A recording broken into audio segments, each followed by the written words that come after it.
ijambo ry'Imana niryo ryaremye ibi tubona n'ibyo tutabona. Ijambo ry'Imana ryaravuze bibaho. Ijambo ry'Imana rirazura. Ijambo ry'Imana n'ukuri. Yesu yaravuze ngo ijuru n'isi bizovaho, ngo ariko nta n'akadome, nta n'indome n'imwe izova ku majambo yanje.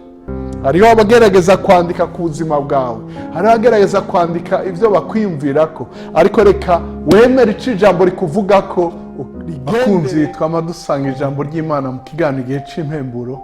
Ndabaramukije amahoro ya Kristo. Ijambo dusanga mu butumwa bwiza uko bwanditswe na Luka igice ca mbere umurongo wa mbere gushika ku murongo wa 4. Luka igice ca mbere umurongo wa mbere gushika ku murongo wa 4. Handitswe ngo ku mutwe w'amajambo handitswe ngo icatumye Luka yandika ubutumwa bwiza. Abantu benshi bagerageje kwandika amajambo adonda ivyabaye muri twebwe, nkuko twabirazwe n'abahereye bwa mbere ari vyabona vyavyo n'abasuku b'ijambo ry'Imana. Nuko nanje mpejeje gukurikiranya vyose neza mpereye ku vya mbere, nabonye ko ari vyiza kubikwandikira uko bikurikirana wewe Theophile umwubahwa, kugira ngo umenye neza yuko amajambo wigishijwe ari ay'ukuri adakekerana.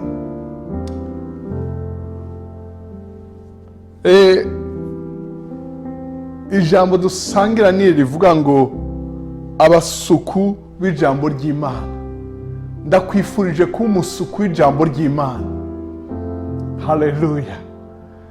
Niteka ridasanzwe kwitwa umukozi, umusuku, umukozi w'ijambo ry'Imana. Ijambo ry'Imana riserukiye Imana ubwayo. Ijambo ry'Imana niryo ryaremye ibi tubona n'ibyo tutabona.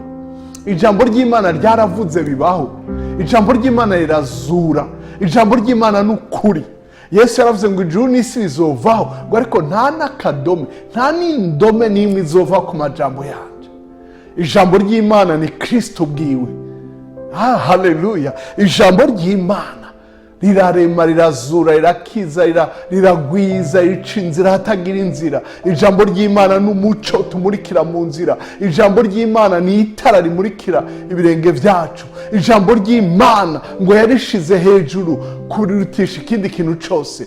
Ijambo ry'Imana ntirigaruka ridakoze ico ryatumwe. Iyumvire kuba umusuku w'ijambo ry'Imana. Ndakwifurije kurondera ijambo ry'Imana kugira ngo rikorere. Woye kuba umusuku w'insaku, woye kuba umusuku w'ibihuha, woye kuba umusuku w'amajambo y'abantu. Ego hariho amajambo y'abantu meza, hari ibyo twiga mu ishure, hariho amadisikuru meza twumvise y'abantu ba kera. Ni byiza kwifata ku mutwe, ariko ntugarukire ngaho. Ube umusuku w'ijambo ry'Imana. Uricabona c'ivy'Imana yagukoreye, uricabona by'ijambo ryagukoreye. Ndakwifurije gukorera ijambo, uryumvire, uryubahe, urisangiza abandi, urishire hejuru. Ube umuntu avuga ati jewe nubaha ijambo ry'Imana. Imana iguhezagire. Uyu Luka yariko yandikira witwa Theophile kugira ngo bitahure.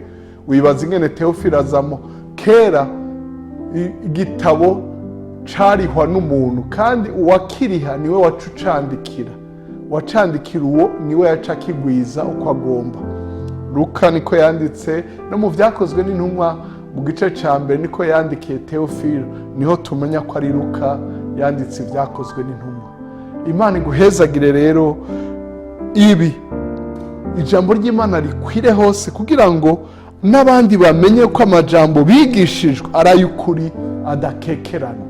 Hariho abagerageza kwandika ku buzima bwawe, hariho abagerageza kwandika ivyo bakwiyumvirako, ariko reka wemere ico ijambo rikuvuga ko rigendere.